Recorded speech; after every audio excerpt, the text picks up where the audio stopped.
मेळघाट मध्य भारतातील सातपुड्याच्या कुशीत वसलेला एक निसर्गरम्य भाग. याची विषम भौगोलिक संरचना जी एकेकाळी राजवंशासाठी सामूहिक महत्त्व ठेवत होती, आज एका भव्य क्षेत्रामध्ये वन्यजीवनाला आश्रय देते. इतिहासाने अनेक साम्राज्य निर्माण केले आणि उद्ध्वस्त केले, पण या द्वंद्वामध्ये एक जमात अशी पण आहे जी केवळ टिकून राहिली नाही, तर 1973 नंतर अधिक मजबूत झाली. तिथलीच एक समाज वास्तविकता आज आपल्यासमोर सादर होत आहे.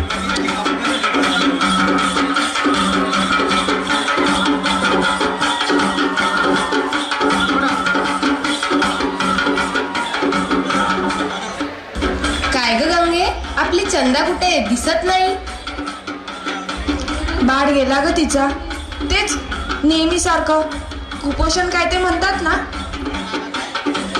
जाऊ दे, तू कार्यक्रमात लक्ष दे.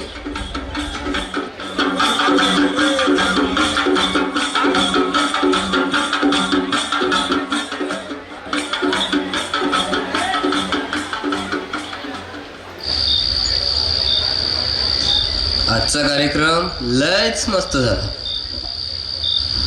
हो ना, समजे लोक खुश आहेत. चला अटपा बट बाबा झोपले का की फिरत आहेत नेहमीसारखे पागलावानी? तसं बी त्यांच्या डोक्याचा इलाज व्हायचा आहे.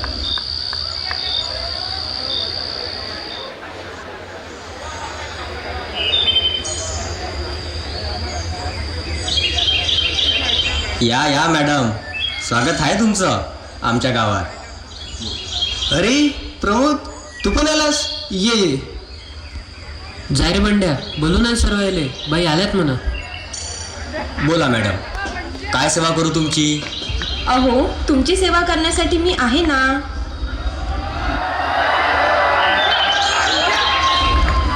कितवा महिना आहे? 7वा आहे ताईसाहेब. नीट काळजी घ्या. हे घ्या येणाऱ्या बाळासाठी.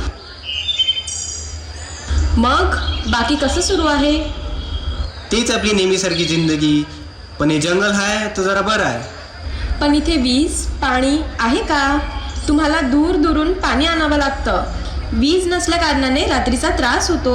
चुलीमुळे डोळ्यांना इजा होते. त्याचं काय?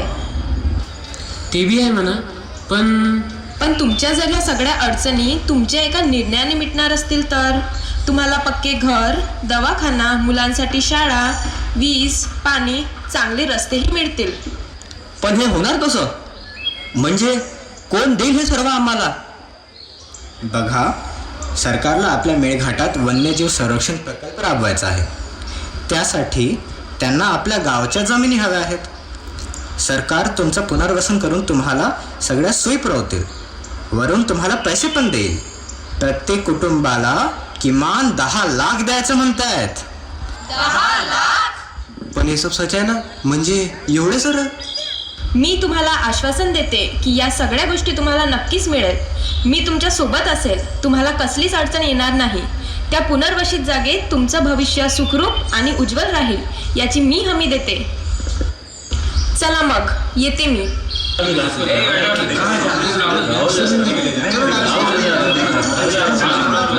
काय म्हणतं मग, जायचं आहे का?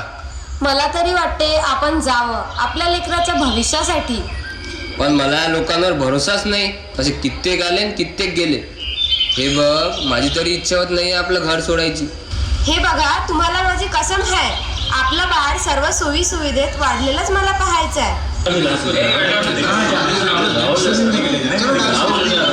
काय म्हणता मग? मला तरी वाटते जावं आपण. तसं बी इथल्या कच्च्या घरात राहिल्यापेक्षा. काय बोलून राहिला बे तू?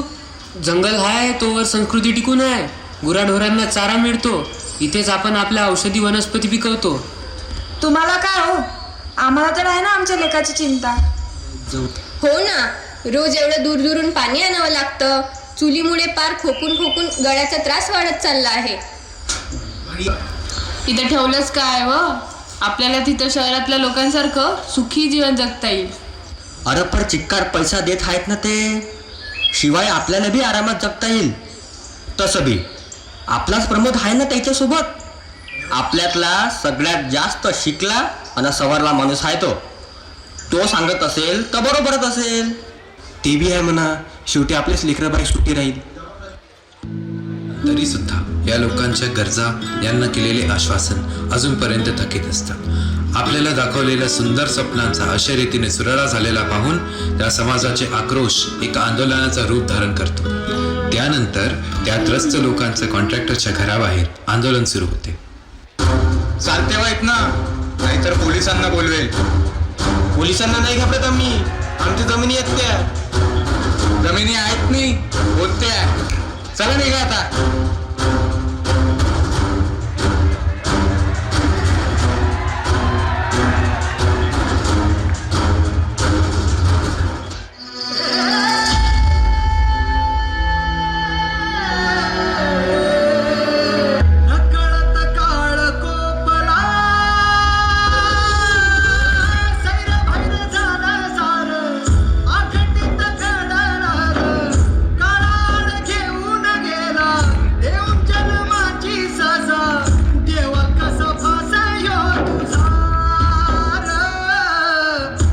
स्वतःच्या पायावर कुऱ्हाड मारून घेतली का?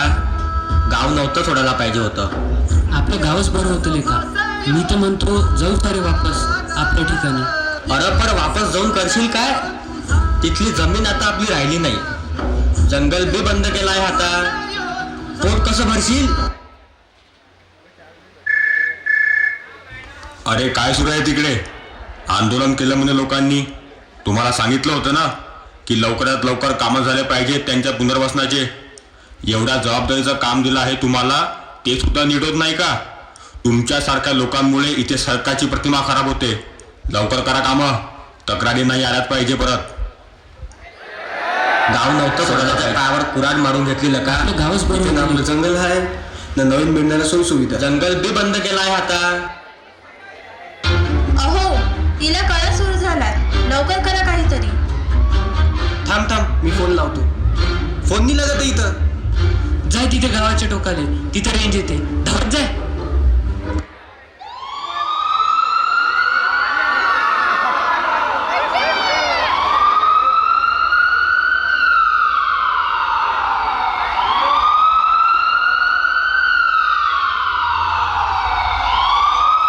बाई गेल्यात.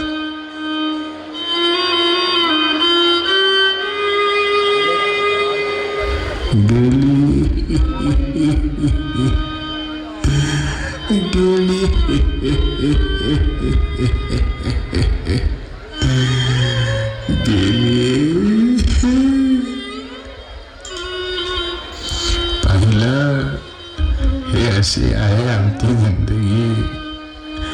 प्रकल्प केला चांगलाच आहे. जनावरांच्या संरक्षणासाठी केलेल्या प्रकल्पाखाली माणूस म्हणून जन्माला आलेल्या आमच्या लेकराचे जनावरांपेक्षा खराब हाल होत आहे. याकडे कोणाचेच लक्ष नाही होत आत्या. शासनाला आहे तुमची परवा, पण हे मधले लोक असतात ना काही, ज्यांच्यामुळे नाव खराब होते सरकारचं. काही मागितलं का हो आम्ही तुम्हाला? पण ज्या गोष्टी आम्ही तुम्हाला एवढ्या विश्वासाने दिल्या, आमच्या जमिनी, आमचं जंगल, फक्त तेवढं तरी परत करा. या बंजर ठिकाणी आमच्या संस्कृतीचा नाश झालाच समजा, पण माणसाला जगायला जे रोजचं अन्न, कपडे, मकान लागतं तेच तर मागत आहोत. मला नसतं माहीत की ती बाई अशी करेल. आता आलो आहे ना मी, होईल सर्व नीट. काही नीट नाही होत. हे केस असेच अत्याचार बघून पिकले हाय. मला तर हे सुद्धा माहीत नाही की माई पोरगी, माई चिमणीनं आपले प्राण त्या दवाखान्यात सोडले की त्या ॲम्ब्युलन्समध्ये. बस गेली तेवढं कानावर पडलं. आज माझ्या मुलीच्या जागी तुमची मुलगी असती ना, तर तुम्ही काय केलं असतं?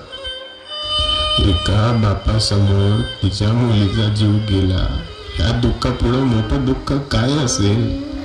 जन्मभराच्या दुःखाचं ओझं उचलणारा हा बाप आज आपल्या पोरीच्या देहाचं वजन नाही उचलू शकत.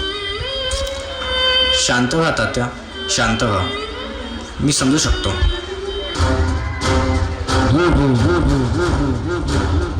आता रागवणार नाही आणि रडणार सुद्धा नाही. माझ्या डोळ्यात अस्व जमा झाली ना तर खिळे मारून खाचा पडेल, पण या अत्याचारी लोकांसमोर रडणार नाही. ह्यात नेमकी चूक आहे कोणाची, माझी की तुमची? चिमणे बाळा बाळा बाळा येतोय ग तुझ्या भेटीला. बघा, विचार करा, नाहीतर एखादा सिनेमा पाहिल्यासारखं विसरून जा.